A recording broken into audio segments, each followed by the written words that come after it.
Hoy no voy a hacer una presentación al uso porque quien más, quien menos ya conocemos a Pilar. Es la tercera vez que viene en muy poco tiempo, es casi de la familia y además ella es una persona que enseguida entra al trapo.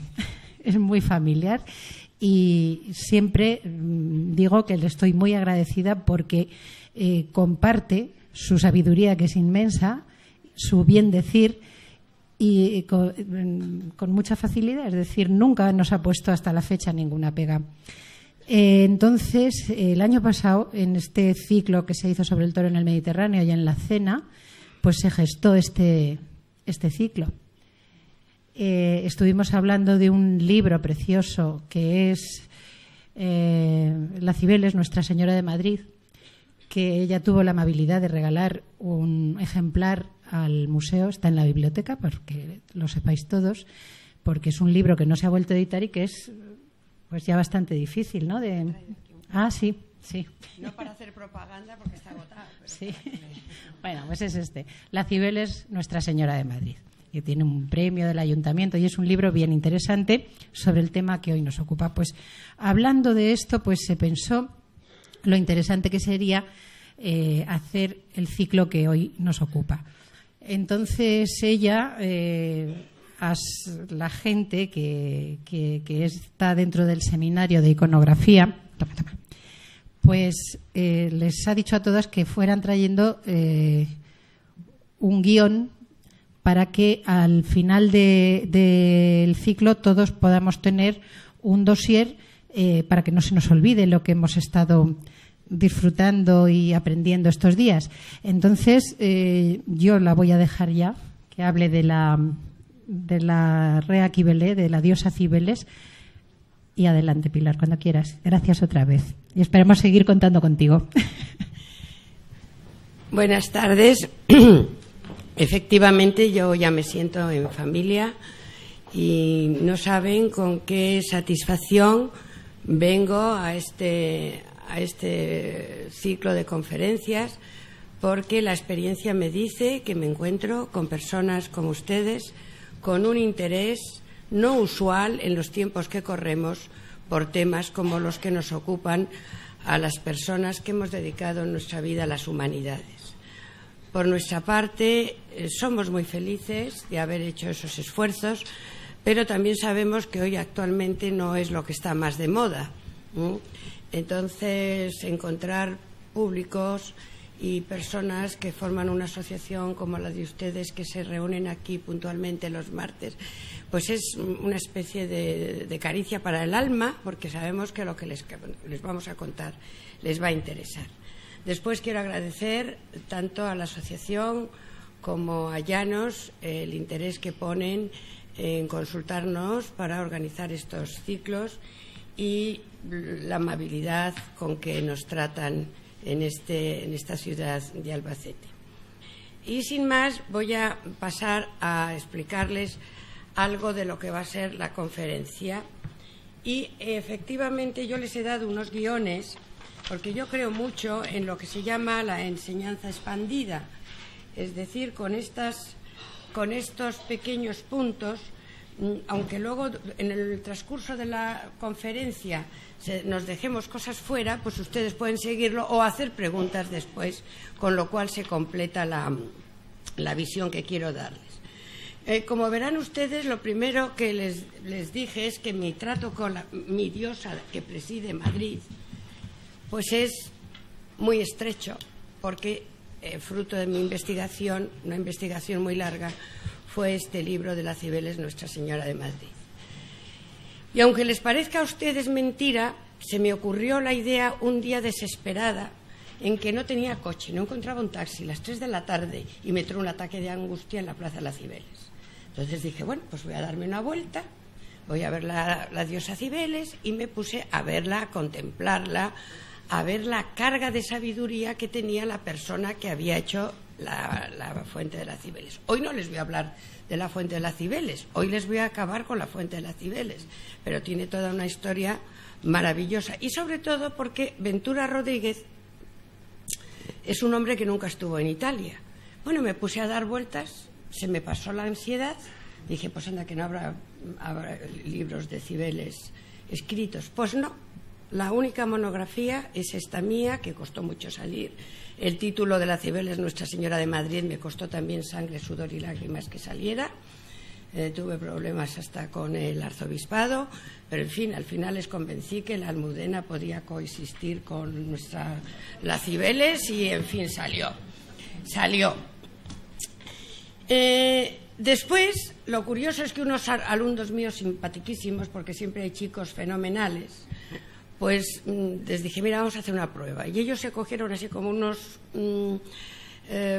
micrófonos falsos y se fueron allí a la plaza y decían, oiga, por favor, ¿usted sabe quién es la Cibeles? Y claro, la gente, pues esa que está ahí. Bueno, sí, pero ¿y qué más? No sabe nadie.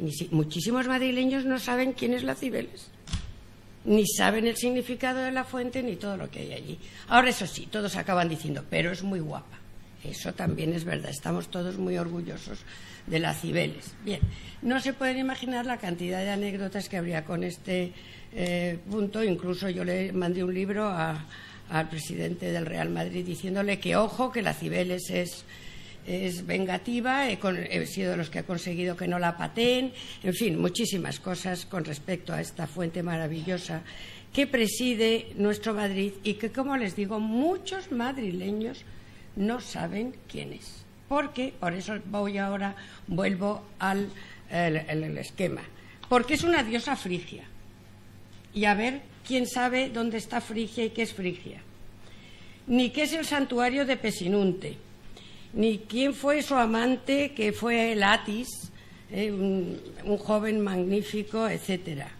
Ni qué fueron las Satideia, ni qué fue el nada, con lo cual es muy difícil que una fuente tan popular se sepa su contenido a nivel general. Un poco, después del interés que yo he tenido por divulgar su figura, pues algo más se sabe. Bueno, esta diosa, que es el primer bloque, llega a Grecia, ya lo veremos, cuando veamos lo que son los frigios, llega a Roma y entonces tiene una serie de avatares que vamos a ir viendo con las imágenes.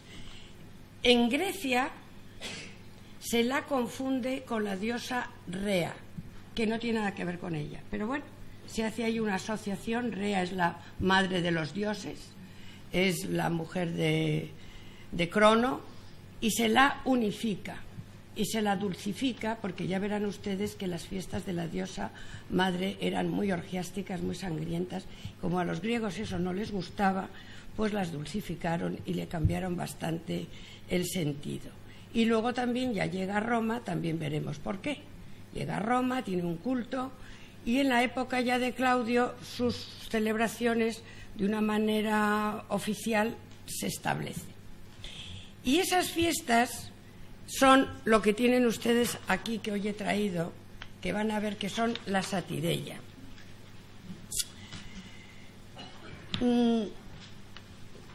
Vamos a empezar a ver, quizá les voy a decir primero las fiestas para que luego ustedes las vayan leyendo. Esta diosa surge en Frigia y vamos a ir viendo un poco las imágenes. Frigia es esto que tienen ustedes aquí. Y en Pesinunte, una zona boscosa, unas grandes montañas, como imagínense ustedes un santuario, como luego va a tener que ver los grandes santuarios de montaña, como son el Monte Athos o como es Montserrat, etcétera. Se organiza un santuario en honor a esta diosa, servida por unos sacerdotes eunucos potentísimos desde el punto de vista político, que van a regir toda esta zona.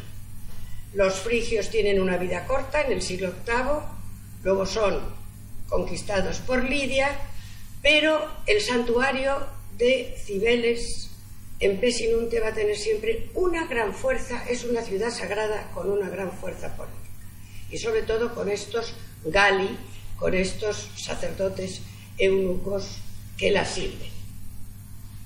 Aquí en Pesinunte es donde se empiezan a celebrar esas fiestas que luego van a pasar a Roma y que ya se canonizan. Y se crea la famosa leyenda de esta diosa, que es una diosa que a corto lo transmite Ovidio, yo se lo voy a resumir.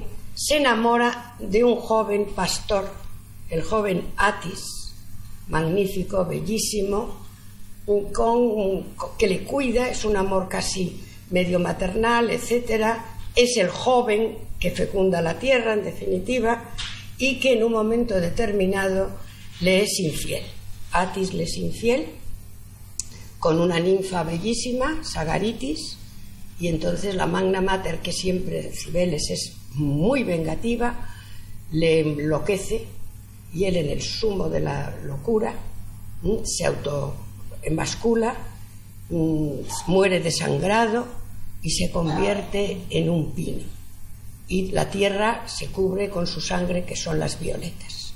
Es a grosso modo la leyenda preciosa de Cibeles y de Atis. Detrás de todo esto, como ustedes verán, hay el gran mito de la diosa madre que es fecundada por un personaje masculino, y ese personaje masculino muere y resucita cada primavera, como pasa con Tamuz, con Adonis, que representa la vida vegetal, el árbol. Eso es, grosso modo, esa leyenda. Pues bien, las grandes fiestas, la Satideia, que luego las van viendo ustedes aquí, son 12 días sagrados, que verán ustedes la cantidad de concomitancias que tiene con nuestra Semana Santa. Y de esto no nos tenemos que en ningún modo escandalizar. La Iglesia en el siglo IV trató por todos los medios de evitar las procesiones paganas, todas estas fiestas que recuerdan el joven Dios. También a Adonis le pasaba lo mismo, que muere y que resucita, y que es el símbolo de la vegetación, pero no lo consiguió. Se acaba de decir, ¿qué mentiras nos ha contado la Iglesia? No, la Iglesia persiguió estas procesiones de una manera tremenda. La prueba es que las cambió hasta el nombre. Estos eran las pompas. Yo cuando era pequeña decía, yo renuncio a Satanás y a sus pompas y a sus obras, y a mí me parecía ridículo. Yo me veía al demonio haciendo pompas. No, son las grandes celebraciones procesionales. La celebración del Partenón era una pompa, la gran pompa en honor a Atenea. Y lo que hizo, las cambió hasta el nombre y las puso procesio, y las cristianizó. Las cristianizó porque el pueblo, este tipo de fiestas, si ustedes se fijan, todas las fiestas de todos los pueblos, de todo, van en consonancia con el mundo vegetal. El año pasado o la otra vez les hablaba usted de Dionisos. Bueno, pues es la vid, el cultivo de la vid, etcétera, y la naturaleza que desaparece y muere y que luego resucita en primavera, pues va unida a todos estos dioses de primavera: Marduk, Adonis y, en este caso, Atis. Este joven Atis, bellísimo, ya le verán ustedes, les he traído las imágenes, que nuestra fuente de la Cibeles es el mascarón que va delante, y que es Atis convirtiéndose en el dios vegetal. Fíjense ustedes que hubo un alcalde culto que enfrente de la diosa Cibeles le puso un pino, donde el ministerio de la gobernación del ejército, y vino otro que no entendía nada y dice, ¿qué hace aquí este pino? Y lo cortó. Bueno, pues, entonces es el símbolo, y las flores sagradas de Atis son las violetas, que yo las cultivo y ya consigo que me crezcan en casa, las violetas, la piña, el pino, porque es en lo que se convierte este joven al morir exangüe por haber traicionado a la diosa. Pues estas fiestas eran 12 días sagrados, los de dodecaímera, y luego lo leen ustedes con tranquilidad y ven ustedes que por lo menos a partir del siglo I después de Cristo, que ya se hacen oficiales estas fiestas, con grandes problemas, pues ya se celebran sin. Empiezan el 15 de marzo con la famosa procesión de los canóforos o portadores de las cañas, cortadas en los cañaverales de un río. Luego viene la novena penitencial. Luego el 22, coincidiendo con el equinoccio de primavera, se entra la dendroforia, es decir, se corta un árbol Ustedes saben en cuántos pueblos también se corta un árbol y se lleva al centro del pueblo, y en muchas ocasiones coincidía con los quintos cuando se iban al servicio. Se cortaba el árbol en un bosque especial, el pino, y se les ponía amortajado y con vendas, porque era la muerte, significaba la muerte del árbol, y se le corría con lana roja, con violetas y todos los objetos litúrgicos de Atis: la siringa, el cayado, el tambor, los címbalos, la doble flauta, y se hacía una solemne procesión. El 23 era la jornada de duelo por la muerte de Atis, y era un día de silencio y ayuno penitencial. Y el día 24, que era el más terrible, que eso luego lo prohibió Roma, era el Sanguinis Deis, era cuando se enterraba el árbol. Entonces se hacía con una flagelación de los iniciados tremenda, excitados por la música, el redoblar de los tambores, el ayuno, la ingesta del vino de piñones, etcétera, hasta que, entrando en una especie de ellos mismos, se autoeviraban, es decir, se convertían en eunucos. Inmediatamente después de producir esa barbaridad terrible, ya se les practicaba una petitopegación y ya quedaban consagrados a la diosa. En esos momentos se ofrecía el entierro al árbol en la cripta, y ahí estaba enterrado hasta el año siguiente. Estas pervivencias no las hemos perdido. Por ejemplo, en la procesión de los picaos en San Vicente de la Sonsierra, en La Rioja, se practica esta misma procesión el Jueves Santo. Yo me acuerdo de un día que con muy mala idea, con la gente que quiere provocar, porque no entiende. A mí me han llamado muchísimas veces a explicar estas cosas, pues cuando llega la Semana Santa, pues para Epaté, Le Bourgeois, y digo, no, mire usted me da mi 13 programas en condiciones y yo lo explico. Yo no voy a quitar ni la ilusión ni nada a la gente que tiene una fe distinta.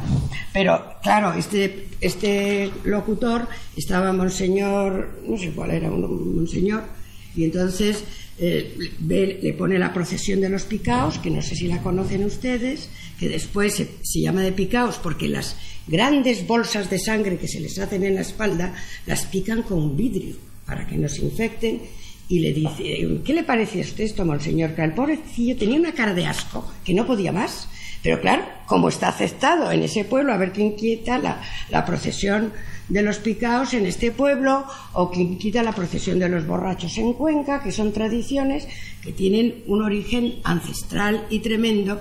Y él dijo: bueno, son costumbres, pero que no creamos que estamos tan lejos. Y evidentemente todavía, no les he puesto por no cansarles, en Cerdeña, etcétera, hay todavía cultos de este tipo. La noche del 24 al 25 era la gran vigilia, y ya teníamos las mismas tamborradas que tenemos casi todo en España también. Esas tamborradas, por ejemplo, en Tobarra o también en Calanda, los tambores. Y es que fíjese usted que en toda esta zona de Levante, ahora les explicaré por qué la religión de Atis y Cibeles entró bastante, porque la religión de estos dioses frigios va a recorrer todo el Mediterráneo en los barcos griegos y luego romanos, porque es población de mano de obra barata, y aunque los barcos fueran griegos, venían muchos lirios y frigios. Es como ahora si vemos un barco, es un barco americano, pero a lo mejor la población es china, los camareros, en fin. Y entonces se regó por casi todas las zonas marítimas y en los grandes puertos. En Ostia, en el Pireo, es donde hubo más religión de la diosa Cibeles. Entonces tenemos la tamborrada, y efectivamente el día 25 era la festividad de la Hilaria, la alegría de la resurrección de Atis. Se hacía el encuentro de la Magna Mater con el joven dios, con el árbol talao, y el dios resucitaba. Se gritaba lo de Atis ha resucitado, Evoe, etcétera, y había una gran fiesta.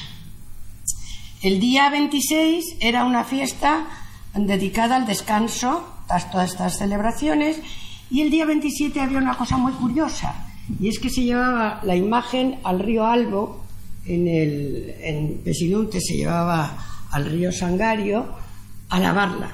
Hay muchas zonas todavía en Oriente que se lavan las imágenes.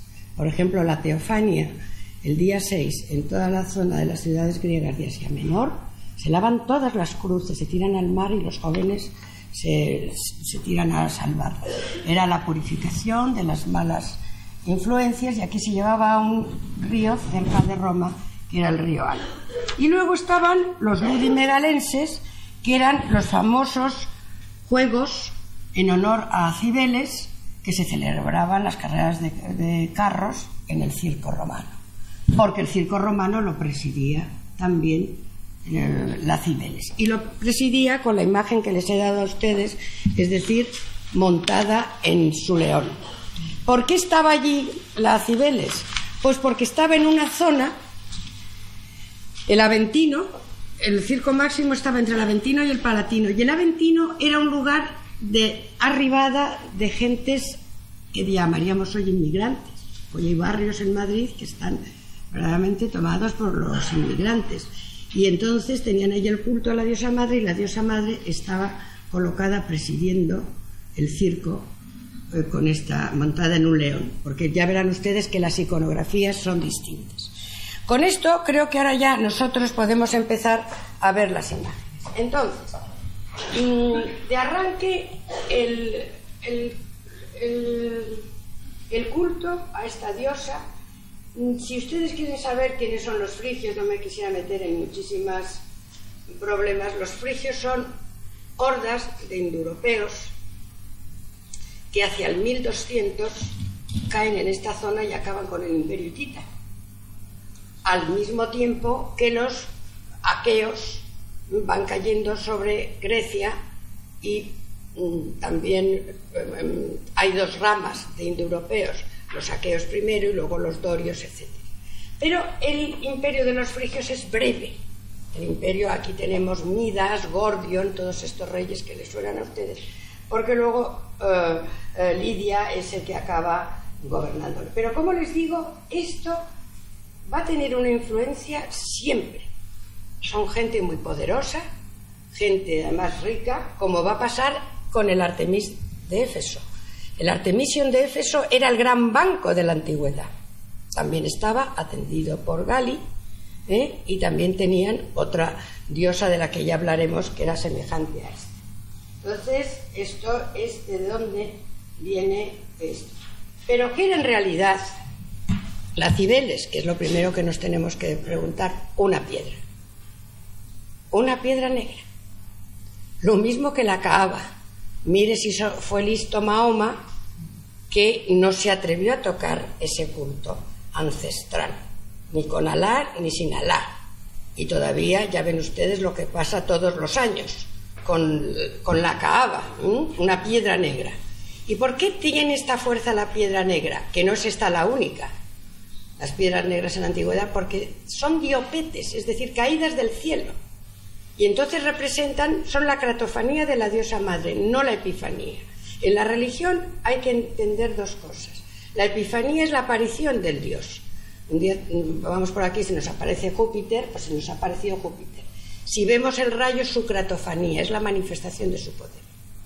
Entonces los meteoritos en la antigüedad eran la representación de la gran diosa madre, y por eso tienen esa veneración.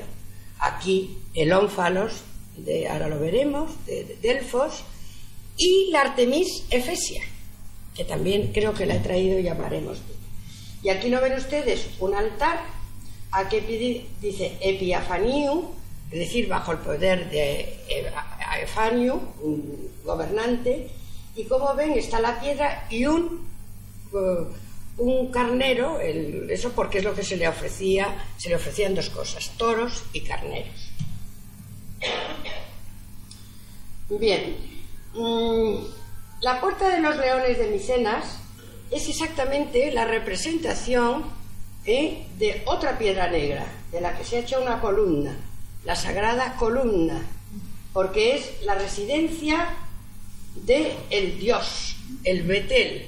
Por eso las que nos llamamos pilares también nos podemos poner María Betel. Y como ven ustedes, está sobre dos altares, flanqueada por dos leones, porque la diosa madre va a estar siempre flanqueada por leones, símbolo de su poder, mientras que se le van a consagrar toros y carneros. Bien, entonces aquí la tenemos, pero fíjense ustedes lo que son las cosas. Esta diosa se asienta sobre un taburetito que es igual que de parte de los que están los leones apoyados. Es la diosa de Minetelbeida, o sea, es la misma representación de la diosa, nada más que diríamos en positivo. Y se sienta en el mismo escabel sagrado y aparece como señora de los animales, como Podmi Acero. Otro de los sagrados betilos es el ónfalos de Delfos, que saben ustedes es el lugar, el Umbilicus Mundi, donde las dos águilas que soltó Zeus se cruzaron para significar el lugar más hermoso de la tierra. Quienes hayan ustedes estado en Delfos no les chocará, porque es una visión verdaderamente cósmica lo que allí se tiene. Yo lo he visto con las nubes bajas cubriendo todo, le he visto reluciente de sol, es un lugar magnífico, y ese centro estaba marcado por otra piedra negra, que ahora es una pena, porque no sé si los que han estado ustedes recordarán que van subiendo por el camino, ven la roca de la Sibila y han hecho un cono asqueroso de cemento negro que quiere representar el ónfalos. Más vale ver el del museo, que es una copia, que es esto que tienen ustedes, una copia del siglo II después de Cristo, con las lanas y los adornos que se le debían de poner también como el lugar sagrado. Bien, aquí tienen ustedes la Artemis Efesia, y me interesa mucho que lo recuerden, porque no les puedo explicar todo Éfeso, que es otra maravilla. Esta es una copia del siglo II después de Cristo, que está en el Museo Nacional de Nápoles. Es bellísima, pero ya ven ustedes que aunque es de bronce, tiene las manos y la cara negras, porque estas diosas es lo que van a dar orígenes después a las vírgenes de cara negra, porque luego se engastaban. La primera que se engastó en plata fue la de Cibeles en Roma, y esta lo que tiene, esto sería posiblemente, de ustedes, esto que es aquí, es una diosa de vestir, un betilo a la que se le ponía un forro de oro. Por aquí ven ustedes el traje, aquí una abeja, fíjense qué curioso, símbolo de casi todos los banqueros, de los sí, pero es que también los Bernini y todo esto, perdonen ustedes, la familia de Urbano VIII, etcétera, también son la abeja. Luego estaba vestida de oro, y aquí tenía posiblemente unos ganchos, que es donde se colgaban los testículos de los toros que se la dedicaban. Lo de los testículos tiene historia, claro, porque vamos a hablar de eso. Pero recuerden ustedes también cuando se dan criadillas a los niños a pesar del colesterol que tienen. Es decir, ¿por qué? Pues porque ha sido siempre el testículo del toro el símbolo del fecundante de la tierra. Entonces, esta magnífica es otra de estas imágenes para que no nos choque. Y luego las diosas montadas sobre leones, aquí iré un poquito más deprisa, pero son imágenes muy bonitas, están, como ven ustedes, desde el segundo milenio en el mundo hitita.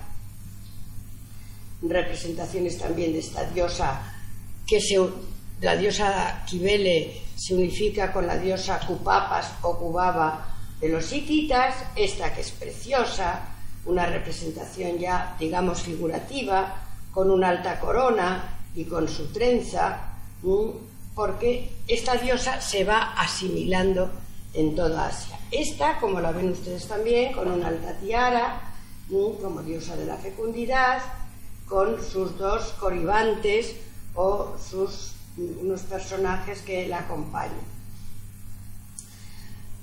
Esta imagen va cambiando, porque se va convirtiendo también, como les digo a ustedes, en una diosa madre, según va pasando por Grecia. Y es muy frecuente ver este tipo de vírgenes, pero que lleva un niño aquí, un joven, que siempre va a llevar este gorro, que es el gorro frigio.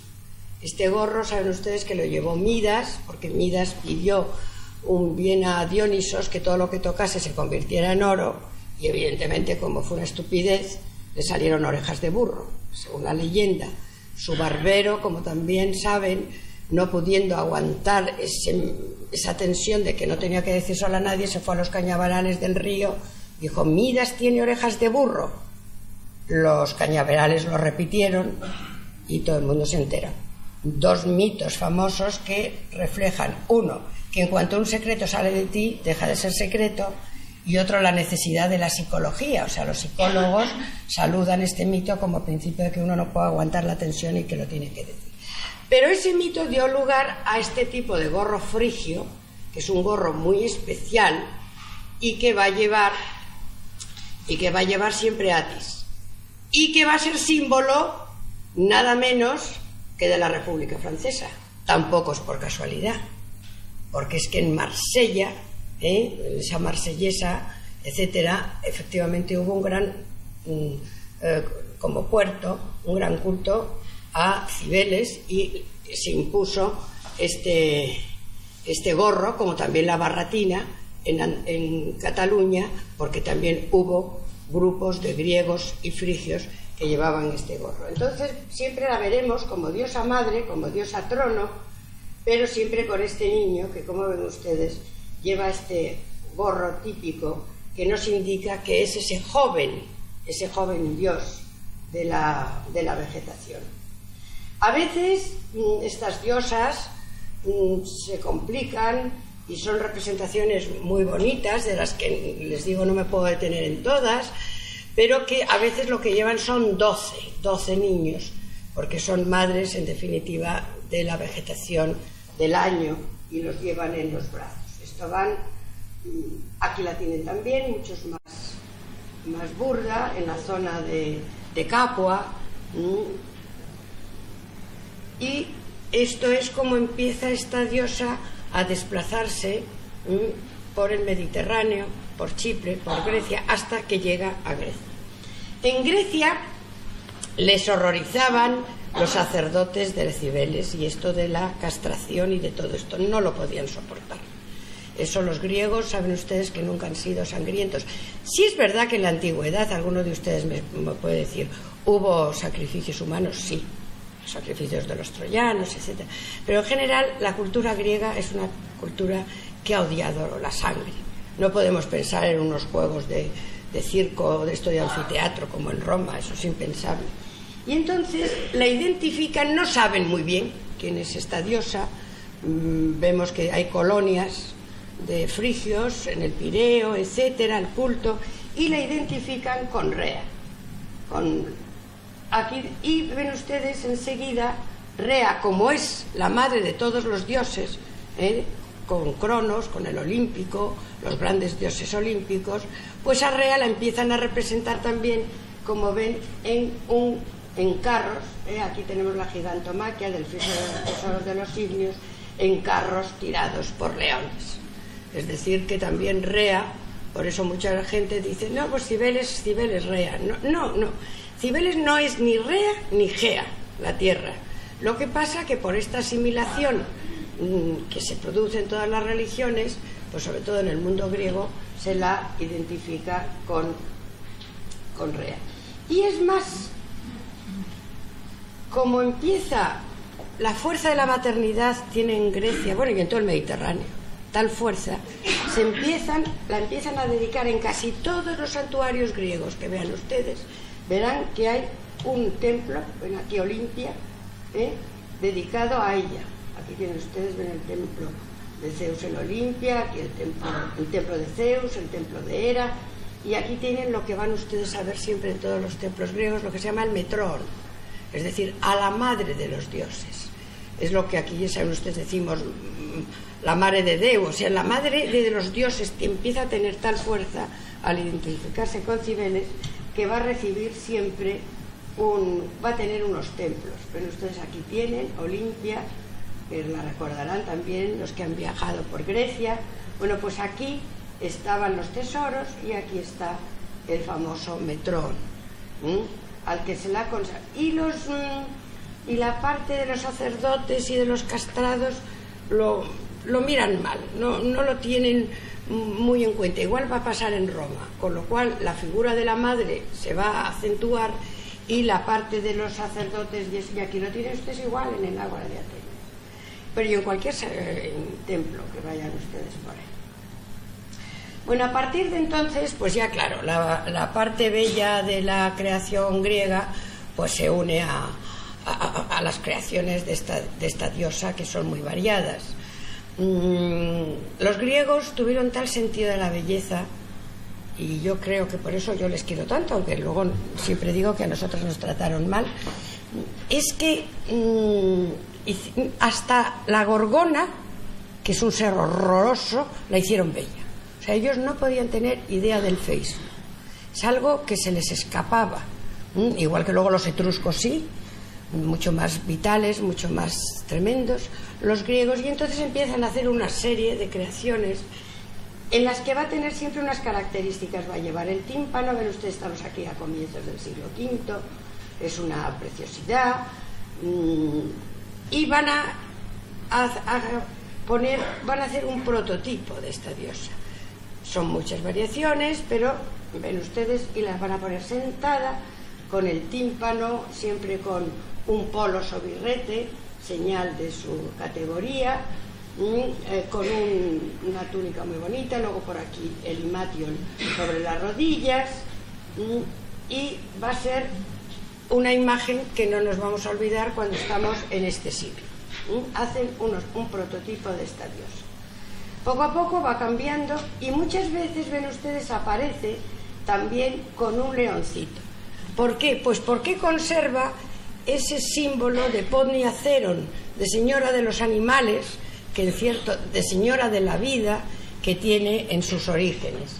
En el siglo IV va evolucionando, siempre suele llevar el pandero, una pátera, es siempre reconocible. A partir de ahora en los museos espero que la reconozcan ustedes, porque aunque son muy variadas, pues ven ustedes, aquí lleva también su leoncito, su tímpano, y suele aparecer en lo que se llaman naískoi o naíscos, en unas capillitas, y lo mismo, ven ustedes con su leoncito, es decir, suele llevar trenzas muchas veces. Así que aun en los más feos, es demostrar lo que es la arqueología, pues sabemos que estamos ante muestras de un esboto de esta diosa, desde calidades magníficas, creativas, hasta de tipo más popular. Estos son también, como los ven, con el tímpano, con los leones. Hay veces que vienen en doble naíscos, más esbeltas, según va cambiando el estilo. No les leo las cosas porque las van ya viendo ustedes, y así vamos viendo más imágenes. A veces muy bonitas, porque fíjese, esta viene de Delos, y entonces, claro, su calidad escultórica es muchísimo mejor, pero estamos ante la misma divinidad. Sigue pasando el tiempo, a veces aparece con sus coribantes, con estos gali, esta gente y un leoncito, o sea que muchas veces la corona es mucho más alta, y a veces, pues como ven, ya les vamos conociendo a su querido, ya su joven amado, aquí con la siringa, el pino, las piñas, la diosa y el joven que la es infiel y que paga con su vida esa infidelidad. O sea que esto, como ven ustedes, pues de la mujer madura enamorado del joven que fecunda, pues tampoco es tan... Ahora está de moda, pero vamos, Cibeles ya fue una adelantada a su tiempo. A veces forma parte, hay religiones con las que se entrelaza, como por ejemplo con Demeter.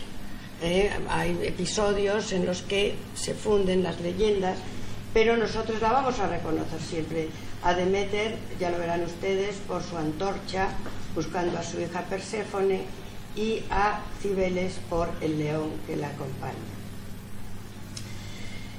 Este tipo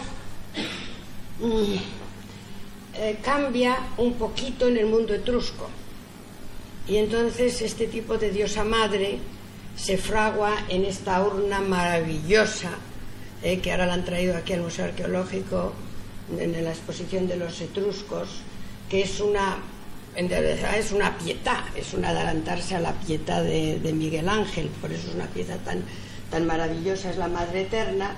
Está, como ven ustedes, el trono flanqueado por dos esfinges de tipo orientalizante, como lo que nos sirve de la Dama de Galera, que también tiene 2 esfinges, y es una urna funeraria. Aquí se echaban las cenizas del difunto y luego se ponía la cabeza. Esta es una pieza intemporal, como intemporal es la maravillosa Piedad de Miguel Ángel, porque siempre saben ustedes que ¿por qué hiciste una mujer joven?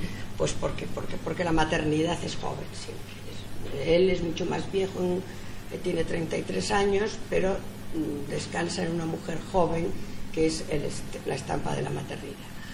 Con este tipo de cosas les quiero decir la importancia que tiene todo este culto de la madre, de la Magna Mater, la de variantes que hay. Ven ustedes aquí lo mismo. Este es el tipo pergameno. Si entrásemos luego en detalles, pues cada una tiene un tipo, ¿eh? Pero vamos, ven ustedes los leones, porque aquí a todo esto la piedra negra, como el lignum crucis, empieza a viajar en cachitos. Y al primer sitio donde se va es a Pérgamo. Tampoco les tengo que hablar de Pérgamo, de ese reino helenístico hecho ex novo, que fue una maravilla. Y allí se hace un Kibeleion, un templo a Cibeles, y le piden un trocito a los de Pesinunte, y ya se llevan una piedrecita allí. Y allí también ya la engastan, la piedra negra, en una especie de estatua. Y luego dicen que esa es la que viene a Roma, y evidentemente llegaría otro trocito. Pero en fin, empieza a caminar, y el tipo pergameno, que nosotros lo conocemos, es que lleva aquí siempre el cíngulo, deja el vientre muy suelto y muy bonito, y es muy distinto al otro del siglo IV. Ven, este es muy ese tipo. Luego ya hay muchas, ven el cíngulo aquí, es lo que casi luego el estilo del Imperio, pero es muy flojo por aquí, se ve todo el vientre, el ombligo, y luego los pliegues son magníficos de todas estas estatuas, y ya verán ustedes que luego hay otras más. Esta también del Museo de Torlonia. Entonces son variantes para que ustedes se familiaricen con ellas, magníficas. Como ven, este está en el Museo Vaticano de Roma, porque la Magna Mater va a ir adquiriendo una gran fuerza.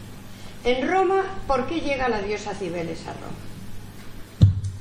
Los romanos, cuando tenían un problema, hacían 2 cosas. Mandaban unos emisarios a Delfos y consultaban los libros sibilinos.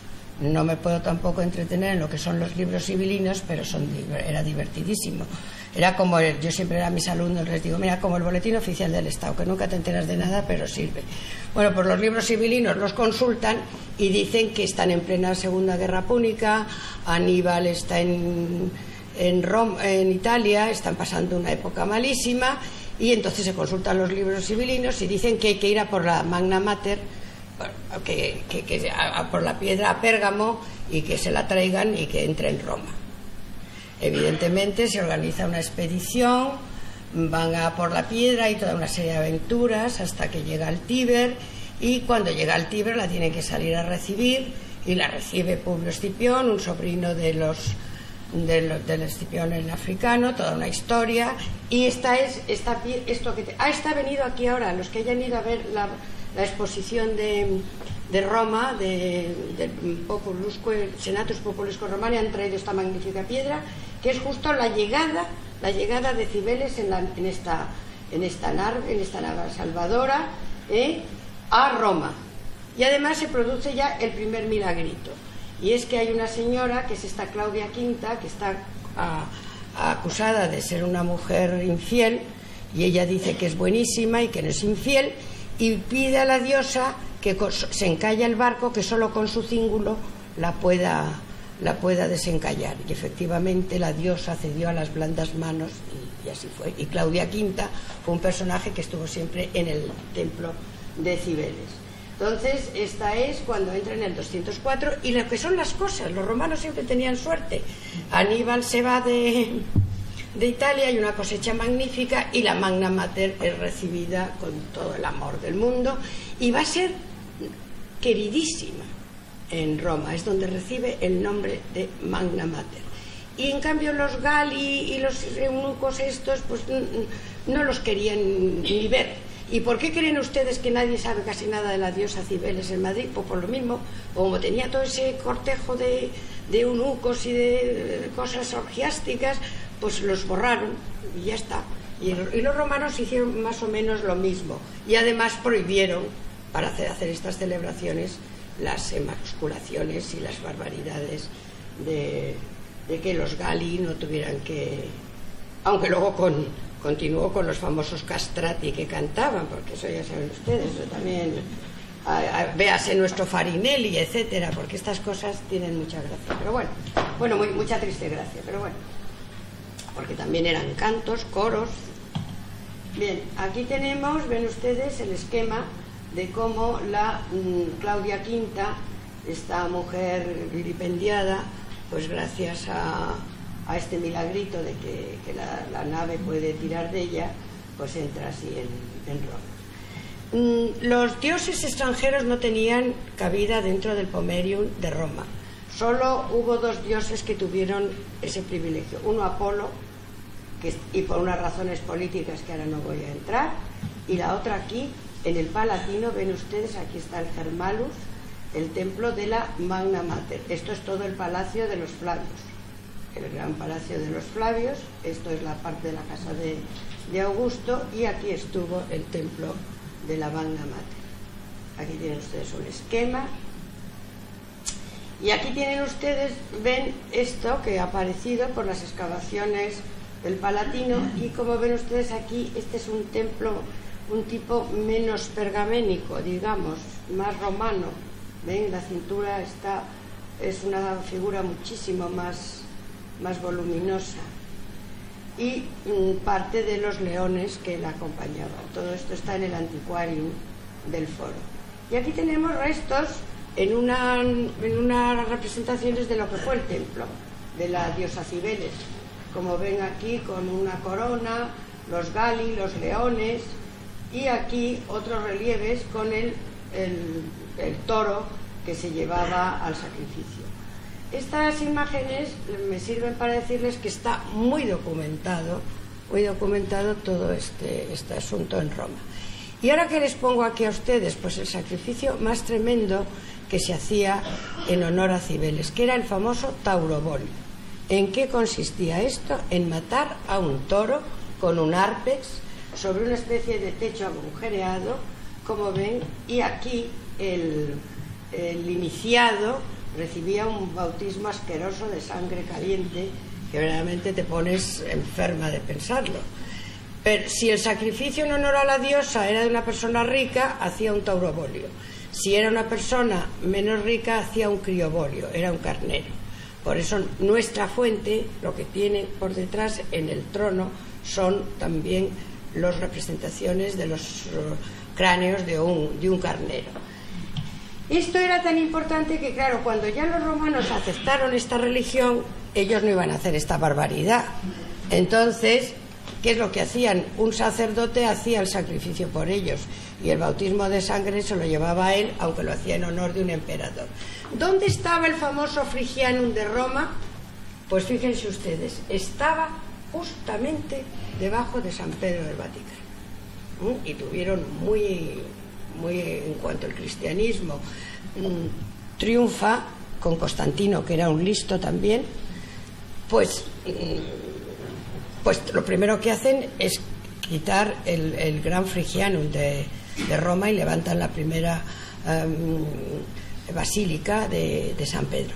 ¿Por qué? Pues porque en el momento que Constantino tiene que fundar Constantinopla y tiene que dejar Roma con tranquilidad, tiene tres grandes religiones con las que pactar. Una es la de la Magna Mater, pero había una pega. Las mujeres nunca podían ser sacerdotisas, eran sencillamente fámule. Mitra, que era una religión machista, que estaba en los ejércitos, y el cristianismo, que le viene mucho mejor. Entonces lo que hace es que lo legaliza, pero él ni siquiera es cristiano. Al último, antes de morir, se convierte al cristianismo. En fin, hay una larga historia, pero es que en el cristianismo la mujer sí que tenía un peso específico. Luego nos mandaron otra vez a la cocina, pero en esos momentos se podía ser diaconisas y tenía una gran fuerza. entonces pacta con ellas. Ahí estaba el frigiano. Bien, vamos a seguir viendo imágenes de estas diosas magníficas, que ya les es a ustedes la iconografía de muy distintas, porque se mantienen hasta el siglo IV, ven, magníficas, del siglo III, lo mismo, hay muchísimas, algunas muy bellas, aquí también.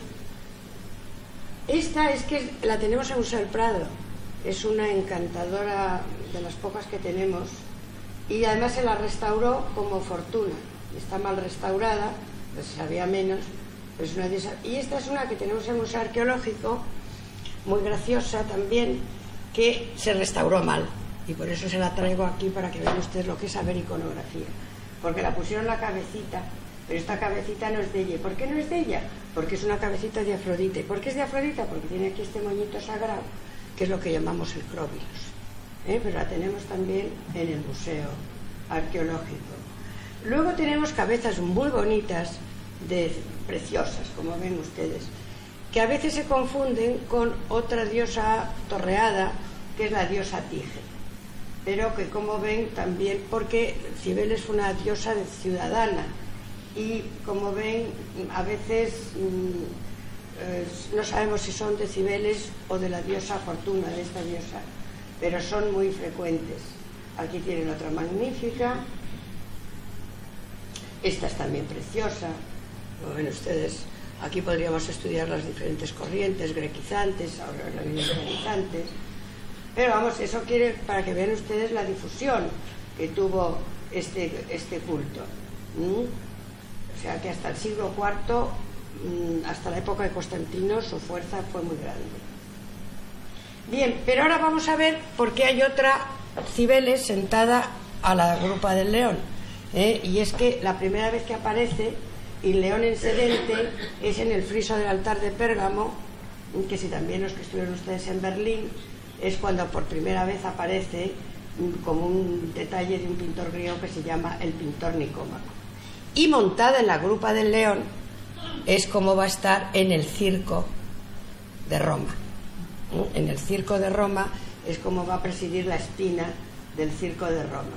Aquí se lo he puesto a ustedes, el Circo Máximo de Roma, por una zona de inmigrantes. Ahí ven ustedes el obelisco de Ramsés II, que hoy está en la Piazza del Popolo.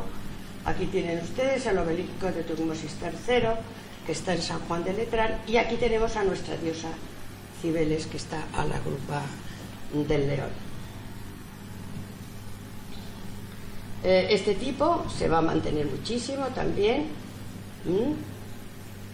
Entonces la vamos a encontrar así. Pero fíjense ustedes qué curioso, en el Beato de Liébana, la mujer como perdición aparece montada en un monstruo de 7 cabezas. Quieren denigrar un poco a la mujer, pero en definitiva están tomando una iconografía de la diosa Cibeles. Y este es un encanto. Fíjense ustedes qué piececita. Esto es lo que a mí me llevó a pensar que Francisco Gutiérrez, que es el que hace la estatua de la Cibeles en Madrid, sí que había estado en Roma y tenía que conocer muchas cosas de estas. En cambio, Ventura Rodríguez no estuvo nunca en Roma. Y además, el dibujo que hace de la diosa Cibeles y que está en el Museo Municipal no tiene nada que ver con la fuente. Y yo di de dónde lo había sacado. Pues claro, de un libro de Palacio, el famoso Montfaucon, que es un libro de un benedictino del siglo XVIII, que es una maravilla, como luego también di de dónde habían sacado los niñitos que pusieron panera y trillas por detrás de la fuente. Pero esta es una maravilla. Este es, como ven ustedes, es una esculturita de bronce de la diosa Cibeles del siglo II, que está en el Metropolitan Museum de Nueva York, que va mucha gente a verla porque es curiosísimo. Y efectivamente por aquí debía de echar agua, los caños aquí, porque el error de nuestra fuente es que los leones estén mojados, que eso no le gusta a los leones. De estas debía haber muchas fuentecitas. Y aquí aparece en otra de sus vertientes. Ya han visto ustedes cómo aparecen Naisco, Sedente, León y en el carro. ¿Por qué? Por distintas cosas, como también ahora vamos a terminar de ver. Esta es una maravilla, yo la tengo un cariño especial. Y ahora vamos a ver en esto, que es un famoso sarcófago, en que ven ustedes aquí también a la diosa romana, aquí la ven aquí, porque este era el paso procesional que llevaban al Almo a bañar, que les he contado, para purificarlo al final de las fiestas. Y por eso la tenemos en varias vertientes, pero aquí ven ustedes que va la diosa sentada en su carro tirado por leones. Y aquí tienen ustedes en Pompeya, esto es encantador, una famosa procesión con el paso procesional de la diosa, y la gente se ha parado, como se paran hoy en Semana Santa, a hacer un alto, porque el paso pesaba lo suyo, Entonces lo tenemos en una casa de Pompeya. Esta es una pieza también preciosa que merece una explicación casi cósmica, tampoco voy a entrar en ella por no cansarles, pero lo que aquí vemos es una preciosidad de una apoteosis de Cibeles y Atis, los dos dioses tirados por un carro con sus leones, ya que aparecen la representación de las estaciones, aquí la Ion Cervacronos, aquí Helios, aquí Selene, es decir, es una pieza magnífica que tiene un gran valor, y que aparece también estos dioses frigios. Y ahora les voy a presentar por último, ya me queda poco para no cansarles, el joven Paredro, el compañero de Cibeles. Es un joven bellísimo, ejemplo de la belleza juvenil. En este que tenemos aquí, ven ustedes, procede de Ostia. Hemos dicho que en los puertos había unos grandes cultos, y aquí se le representa, como ven ustedes, como un joven coronado por las espigas, yacente sobre una cabeza que representa el monte de donde viene, y es una de las más bonitas. También tiene esta forma de aparecer como Atis niño, siempre con su gorro frigio, con su cayado, con el tímpano. A veces aparece con el sexo al aire, porque efectivamente al morir lo que quedó siempre sobre las violetas fue eréctil su sexo, según contaba la leyenda, y a veces aparece con el sexo. Otras veces aparece vestida a la oriental, bailando, es el Atis Hilaris. Hay montañas, ven ustedes, aquí aparece. Este es un aplique de Pompeya, entonces es un personaje que se conoce perfectamente. A veces son estas creaciones también magníficas. Esta es una copia del mundo griego del siglo II, en el que sabemos que es este joven amante de Cibeles. A veces aparece también, así como ven ustedes, los Atis funerarios, representantes de la muerte, y son muy frecuentes. Y aquí aparecen en este famoso edificio que se creía que era los Escipiones, ¿no? Es un monumento funerario con los dos Atis, los Atis Tristis. La belleza de la creación en el mundo griego dio obras como estas que ven ustedes. Estas son copias, pero la creación es griega, es un prototipo griego. Y entonces es este ser lleno de belleza, y además es una copia, fíjense ustedes, de después de Adriano, porque tiene los ojos horadados, las pupilas horadadas, pero la creación es griega. Aquí tienen otra belleza, otro Atis funerario, y aquí tienen una cabeza muy significativa, porque como ven ustedes tiene el pelo radiado, y es que hay un momento en el siglo IV que se confunde con una religión que es la religión heliopolitana, traída por Aureliano, que era un ilirio, y Mitra. Y entonces el Sol Invictus, cuya fiesta se celebra el 24 de diciembre, Mitra y Atis, todos estos dioses tienen una especial configuración iconográfica, que verdaderamente son bellísimos, pero que aparecen todas estas cabezas que el pelo les sirve como rayos. Ven ustedes, y aquí lo tenemos también. Nosotros sabemos que es Atis porque se ha hallado en el templo de Cibeles en Roma, pero muchas veces estas cabezas nos confunden. Y bueno, también el tipo es completamente griego, pues son copias. Bueno, y ahora vamos a ver símbolos que vamos a ver, el símbolo de Atis es el pino, entonces es el árbol sagrado de Atis. Las piñas, símbolo de resurrección. ¿Cuántos adornos hay con piñas en todas partes, rematando los chalés, etcétera? La piña, el símbolo de la inmortalidad. Y sobre todo las violetas. Las violetas, igual que las anémonas, son las flores de Atis. Las violetas, que son las flores tempranas del año, pues son el símbolo de la sangre de Atis. Y por último vamos a ir hablando de los sacerdotes. Este también lo han traído a la exposición de Roma, una maravilla de estos eunucos, estos sacerdotes, estos gali, que eran los servidores de la Magna Mater. Como ven, aquí lleva un pectoral con el símbolo de Atis, aquí también le lleva los crótalos, la doble flauta, la varilla, como ven ustedes, de astrágalos, de tabas con las que se flagelaban, y las plantas para hacer las aspersiones. Es una maravilla, ya le digo que la han traído, y es un nombre, pues claro, todos tienen un poco las características del eunuco. Este posiblemente sea un archigalo, así como un... Y luego, a veces había sacerdotisas, pero actuaban como ayudantes, como famule, no como sacerdotisas de pleno. También muy bonito. Y en cada de estos templos había algunos frigios, pero pocos. Y luego ya se sustituyó por un sacerdocio de origen romano, pero no castrado.